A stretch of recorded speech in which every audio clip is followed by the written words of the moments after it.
शंका। मैं परिवार में अकेली उपदेशी हूँ। घर के अन्य अनुपदेशी व्यक्तियों द्वारा देवी देवताओं को भोग लगाने के बाद बचा हुआ भोजन खा सकती हूँ या नहीं। यदि आप परिवार में अकेली उपदेशी हैं और परिवार वाले देवी देवताओं को भी भोग लगाने के लिए कुछ बनाते हैं, तो गुरुदेव भगवान के आदेश अनुसार भगत ने देवी देवताओं को भोग लगाए गए भोग का ग्रहण नहीं करना है। बाकी बचे हुए भोजन में से पहले गुरुदेव को भोग लगाकर या अन्य देव की आरती करके भोजन ग्रहण कर सकते हैं। इसके अलावा किसी भी त्योहार पर परिवार के लिए खीर, हलवा आदि शुद्ध भोजन बनाकर दे सकते हैं, लेकिन त्योहार पर पूजा पाठ में किसी भी तरह का सहयोग नहीं करना है और ना ही देवी देवताओं को लगाया गया भोग ग्रहण करना है। शेष बचे हुए भोजन में से पहले अपने गुरुदेव को भोग लगाकर खाना खा सकते हैं। यदि परिवार वाले स्पेशल श्राद्ध निकालने या पितृ पूजन के लिए भोजन बनवाते हैं, तो ज्ञान आधार से संघर्ष करते हुए उसमें सहयोग करने से बचना चाहिए।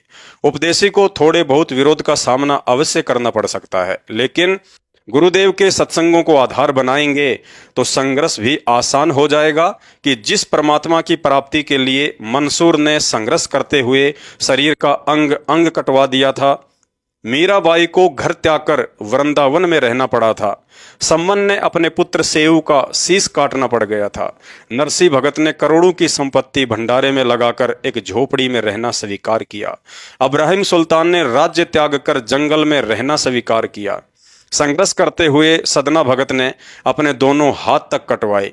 जबकि विचार करने की बात है, इन सभी आत्माओं का उस समय पूर्ण मोक्ष भी नहीं हुआ, क्योंकि पूर्ण मोक्ष तो वर्तमान में बिचली पीढ़ी में सतगुरु रामपाल जी भगवान की शरण में ही संभव है।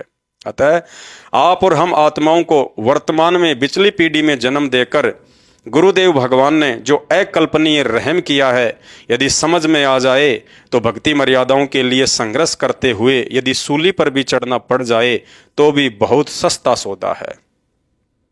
परमात्मा कहते हैं, सिर साटे की भक्ति है और कछु नहीं बात, सिर के साटे पाइए अवगत अलख अनाथ। फिर परिवार में हल्के फुल्के संघर्ष का सामना करना कोई बड़ी बात नहीं होनी चाहिए।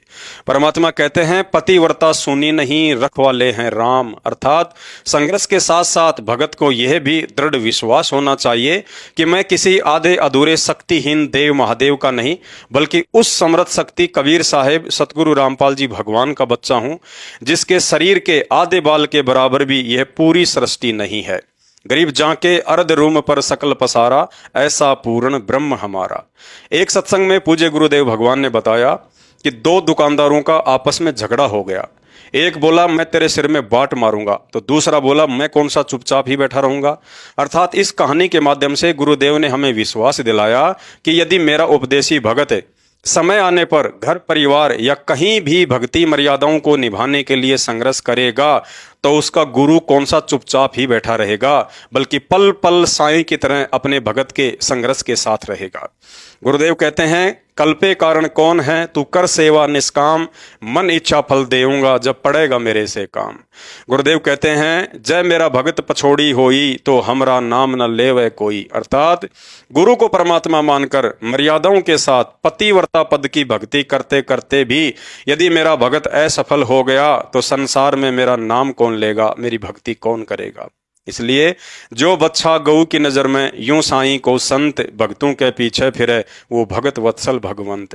अर्थात भक्ति करने वाली आत्माओं के साथ उनके संघर्ष में सतगुरु सदा ही सहयोगी रहते हैं। अन्यथा इस काल लोक में कबीर परमात्मा की सत्य भक्ति करना तो दूर की बात, हम भक्ति करने की सोच भी नहीं सकते। फिर गुरु आशीर्वाद बिना संघर्ष और मर्यादाओं की तो बात ही छोड़ दीजिए।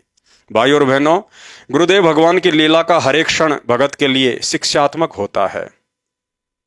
यदि भगत उनकी लीलाओं पर थोड़ा बहुत विचार करके शिक्षा लेना चाहे तो सन 2014 से वर्तमान समय 2024 तक गुरुदेव भगवान हिसार की छोटी जेल में बैठे हैं। उनकी यह लीला आने वाले समय में हजारों वर्षों तक भक्ति मार्ग में संघर्ष व दृढ़ता के लिए एक मिसाल बनेगी। यदि आपको यह दृढ़ विश्वास है कि आपका गुरु सच्चा है और भक्ति शास्त्र अनुकूल है, तो मर्यादाओं के साथ भक्ति को सफल बनाने के मार्ग में संघर्ष का सामना तो करना ही पड़ेगा। जिस तरह समुद्र पार करना है तो लहरों का सामना करना ही पड़ेगा, चाहे तैराक हो या जहाज हो। और सन 1994 से वर्तमान तक इस महासंघर्ष में गुरुदेव भगवान ने कभी भी हार नहीं मानी, कभी भी निराश नहीं हुए, कभी भी अपनी दैनिक भक्ति क्रिया नहीं त्यागी, कभी भी अपने गुरु में दोष नहीं देखा, कभी भी विश्वास को कमजोर नहीं पड़ने दिया।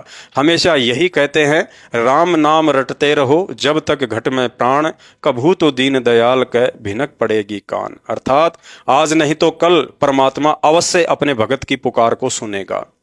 और हम सबको दृढ़ विश्वास है, हमें शिक्षा देने के लिए भगवान होने के बावजूद भी एक भगत की भूमिका निभाते हुए गुरुदेव भगवान जिस अविश्वसनीय शिक्षात्मक संघर्ष को कर रहे हैं, इसी संघर्ष के चलते सन 2028 युग परिवर्तन के बाद धरती पर हजारों वर्षों के लिए अटल भक्ति साम्राज्य स्थापित होने जा रहा है।